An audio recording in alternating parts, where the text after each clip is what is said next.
अस्सलाम वालेकुम जी। आज मैं आया हूँ कोट तहर के अंदर। ये जगह एक हमारे बहुत ही प्यारे बुजुर्ग हैं बाबा शौकत साहब। इनका जो पिछला गांव था वो गरौंडा था, तहसील पानीपत, जिला करनाल। तो जिस टाइम हिंदुस्तान से आए उस टाइम इनकी उम्र तकरीबन कोई थी 10-12 साल की, 8-10 साल की। तो आज इनके नाल मुलाकात करा क्योंकि चंद बारे बुजुर्ग रह रहे हैं जो उस जमाने के अंदर बाहयात हैं। तो हमारी कोशिश है कि इनकी जिंदगी के हालात वाकयात थोड़े से इनके नाम हम बातचीत करें। जी बाबा शौकत जी, अस्सलाम वालेकुम। अच्छा बाबा जी, ये इस टाइम आप हिंदुस्तान से आए, उस टाइम आपकी उम्र कितनी थी? तकरीबन 8-10 साल। 8-10 साल की थी। अच्छा, ये थारा जो गांव था वो कितना बड़ा था? गरौंडा बहुत बड़ा गांव।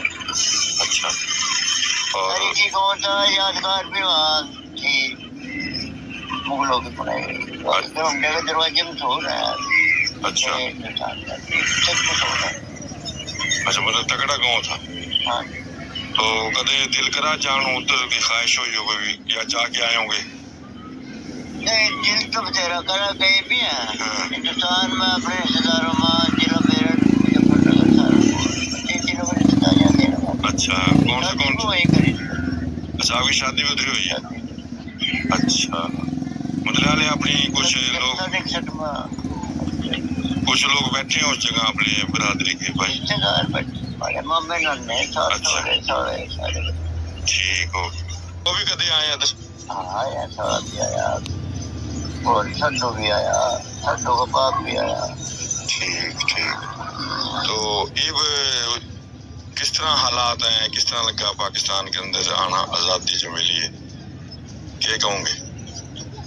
आजादी मिली, आजादी ठीक है, खुश है इंशाल्लाह। वहाँ के हालात तो मैं दूर ही याद है ना, वहाँ के हालात मेरे इतने भी याद है। अब इतनी याददाश्त है मेरी कि सुबह की रोटी हमारा खेत कुया तकरीबन 1.5 मील था गाँव का।